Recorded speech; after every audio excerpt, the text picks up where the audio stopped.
So good afternoon friends, శాతవాహనుల class continue చేద్దాము. శాతవాహనుల యొక్క పరిపాలనా వ్యవస్థ. సో వీరి పరిపాలనా విధానం గురించి దేంట్లో ఉంది అంటే నాసిక్ మరియు కార్లే గుహ శాసనాల ద్వారా వీళ్ళ పరిపాలనా విధానం అనేది తెలుస్తుందన్నమాట. వీళ్ళు మౌర్యుల పాలన యొక్క సాంప్రదాయాలను అనుసరించారు. ఎందుకంటే వీళ్ళు మౌర్యుల దగ్గర సామంతులుగా పనిచేశారు కాబట్టి వాళ్ళ సాంప్రదాయాలనే శాతవాహనులు కూడా అనుసరించేవాళ్ళు అనమాట. అసలు అంటే వాళ్ళ పాలనా కాలంలో ఎలా ఉండేది అంటే రాజ్యానికి అధిపతి రాజు అనమాట. ఆ రాజుకు పరిపాలనలో సహకరించడం కోసం అమాత్యులు, మహామాత్యులు, విశ్వాసమాత్యులు అనేవాళ్ళు ఉండేవాళ్ళు అనమాట. సో ఈ శాతవాహనుల యొక్క పరిపాలన అనేది వంశపారపర్యంగా జరిగింది. ఎందుకంటే ఫస్ట్ తండ్రులు, తర్వాత వాళ్ళ కొడుకులు, అట్లా వంశపారపర్యంగా వీళ్ళ పరిపాలన అనేది జరిగింది. రాజు పరిపాలనలో సహాయపడడానికి అమాత్యులు, మహామాత్యులు, విశ్వాసమాత్యులు అనేవాళ్ళు ఉండేవాళ్ళు. అసలు వాళ్ళ దాంట్లో అంటే వాళ్ళ పరిపాలనా విధానంలో ఉన్న మనుషులు ఎవరు అంటే మహారథులు. మహారథులు అంటే రాష్ట్రాన్ని పాలించే అధికారులు అనమాట. మహాభోజకులు అంటే రాష్ట్ర పాలకుడి యొక్క హోదా. మహాసేనాపతి అంటే సైన్యాధిపతి. హిరణ్యక అంటే కోశాధికారి. మహాతరక అంటే రాజు యొక్క అంగరక్షకుడు. గ్రామకుడు అంటే గ్రామాధికారి. బండారిక అంటే వస్తు రూపంలో ఆదాయాన్ని భద్రపరిచేవాడు. దూతకులు అంటే గూఢాచారులు. లేఖక అంటే చక్రవర్తి యొక్క కార్యదర్శి. నిబంధనకారు అంటే దస్తావేజులు నమోదు చేసే ఉద్యోగి అనమాట. మహామాతృలు అంటే బౌద్ధ భిక్షుల యొక్క బాధ్యతలు చూసేవాళ్ళు. సో ఇవి మనకి ఇంపార్టెంట్ అనమాట. ఎందుకంటే మనకి ఇది మ్యాచ్ ద ఫాలోయింగ్లో కూడా చాలాసార్లు అడిగారు అనమాట, ఎవరిని ఏమంటారో, ఎవరు ఏం చేస్తారు అనేది. ఓకేనా. నెక్స్ట్, రాజుకు సలహాలు ఇవ్వడానికి 4 ప్రధానమైన మంత్రులు ఉంటారనమాట. వారిని అమాత్యులు అనేవారు. సో విశ్వామాత్య అంటే ఎవరు అంటే రాజు యొక్క ఆంతరంగిక సలహాదారుడు. అతన్నే ప్రధాని అని కూడా అంటారు. రాజమాత్య అంటేనేమో రాజు యొక్క ఆదేశాలను అమలుపరిచేవాడు. మహా అమాత్య అంటేనేమో ఆర్థిక మంత్రి. మహాతలవర అంటేనేమో ప్రధాన సైన్యాధిపతి అనమాట. వీళ్ళు నలుగురు కూడా ఏంటి అంటే రాజుకు సలహాలు ఇవ్వడానికి ఉన్నటువంటి ప్రధానమైన మంత్రులు. సో వీరితో పాటు రాజుకు సలహాలు ఇవ్వడానికి ఇంకా మనం పైన చెప్పాం కదా, కొన్ని హిరణీకుడు అంటే కోశాధికారి. సో ధన రూపంలో శిస్తును భద్రపరుస్తాడు అనమాట ఇతను. నెక్స్ట్, భండారీకుడు అంటే ఇతను కూడా కోశాధికారి, కాకపోతే ఇతనేమో వస్తు రూపంలో శిస్తును భద్రపరుస్తాడు. ఇతను ధన రూపంలో అయితే ఇతను వస్తు రూపంలో. ప్రతిహారుడు అంటే కోట యొక్క రక్షకుడు. నిబంధనకారుడు అంటే రెవెన్యూ రికార్డులు రాసేవాడు. పరిందవారాలు అంటే రాజు యొక్క ఆంతరంగిక సైనిక దళంలో గూఢాచారులు. స్కందవారాలు అంటే పట్టణంలో ఉన్నటువంటి తాత్కాలిక సైనిక శిబిరాలని స్కందవారాలు అంటారు. దూత అంటే రాయబారి. రజగాహకుడు అంటే క్షేత్రస్థాయిలో భూమిని సర్వే చేసి శిస్తును నిర్ణయించి శిస్తు వసూలు చేసేవాడిని రజగాహకుడు అంటారు. సో అక్షిపటల శాఖ అంటే ఏంటంటే రికార్డ్ ఆఫీస్ అనమాట. కటకం అంటే సైన్యాగారం. సో ఇవి కూడా ఇంపార్టెంట్, మనకి ఎగ్జామ్లో చాలాసార్లు అడిగారు. నెక్స్ట్, శాతవాహనుల రాజ్యాన్ని 3 రకాలుగా విభజించారు. రాజ్యాన్ని ఏంటంటే రాజ కంకేట ప్రాంతం, సామంతుల ప్రాంతం, సరిహద్దు ప్రాంతం. మరి రాజు కంకేట ప్రాంతం అంటే ఏంటి అంటే రాజు యొక్క ప్రత్యక్ష పాలనలో ఉన్న ప్రాంతాన్ని రాజు కంకేట ప్రాంతం అంటారు.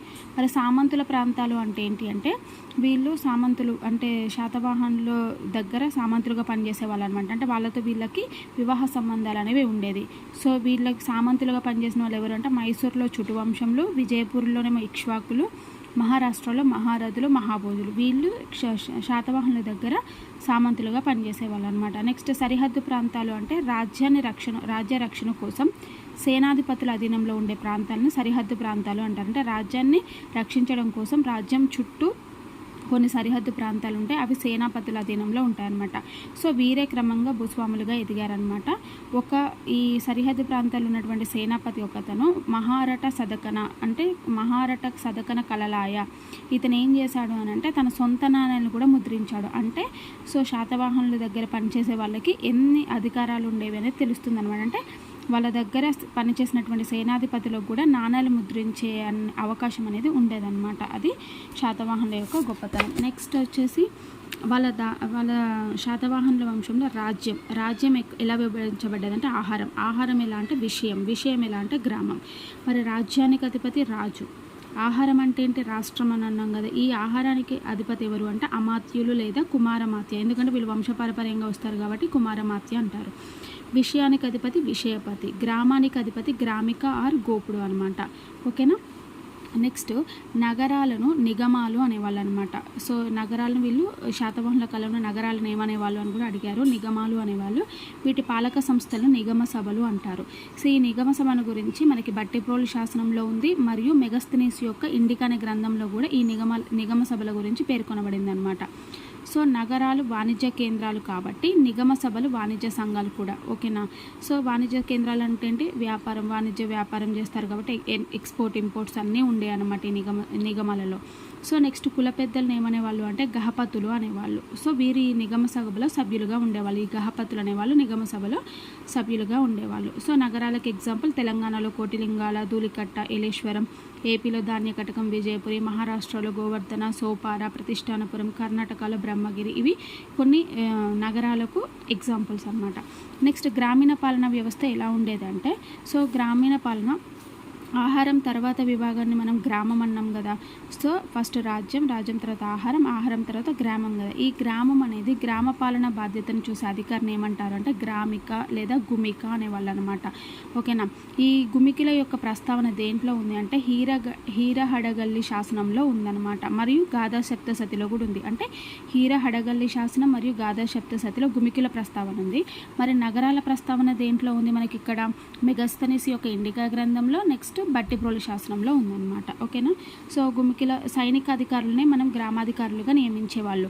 సో వీళ్ళు ఏం చేసేవాళ్ళు అంటే గ్రామాధికారులుగా నియమించిన వాళ్ళు రాజుకు చెల్లించాల్సినటువంటి పన్నులను వసూలు చేయడము, నెక్స్ట్ గ్రామాల్లో శాంతి భద్రతలను కాపాడడం ఈ గ్రామాధికారుల యొక్క విధులు అనమాట. ఓకేనా. ఈ గ్రామాధికారులు కూడా వంశపారపర్యంగా వస్తుంది ఈ అధికారం కూడా.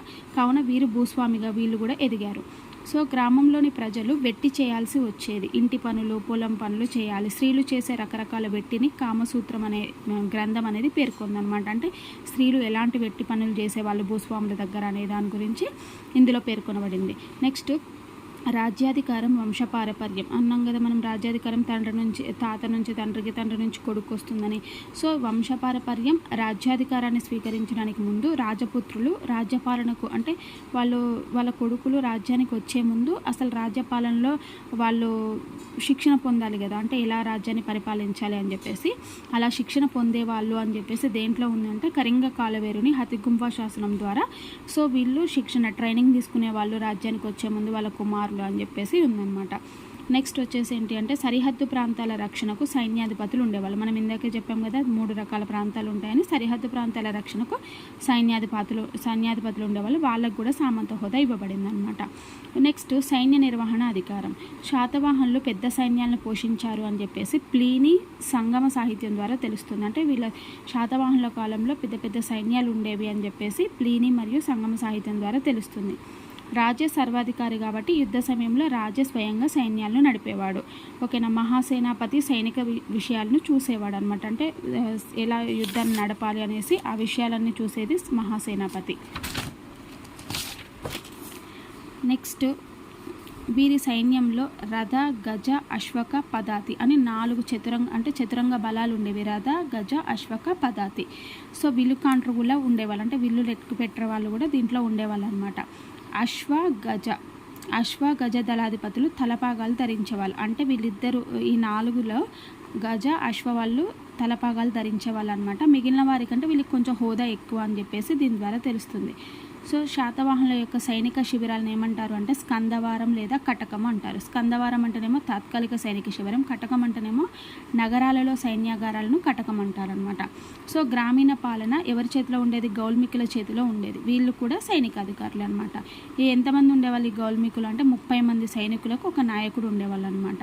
నెక్స్ట్ రాజ్య రక్షణలో కోటలకు ప్రధాన ప్రాధాన్యత అనేది ఉండేదన్నమాట. కోటలను రక్షించడానికి ఫస్ట్ ఇంపార్టెన్స్ ఇచ్చేవాళ్ళు. సో పట్టణాల చుట్టూ కూడా కోటలను నిర్మించేవాళ్ళు. ఎగ్జాంపుల్స్ మనకి కోటిలింగాల, ధూళికట్టలో కోటలు, బురుజులు, సింహద్వారాలు ఇవన్నీ కూడా మనకి బయలుపడ్డాయి అన్నమాట. నెక్స్ట్ అమరావతి శిల్పాల్లో యుద్ధాలు, సైనిక నిర్వహణ గురించి చిత్రాలు కూడా ఉన్నాయి.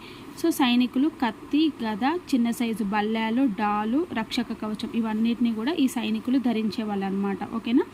సో ఇదేంటంటే పరిపాలన. సో నెక్స్ట్ క్లాస్లో మళ్ళీ కంటిన్యూ చేద్దాం. ఓకేనా. Thank you.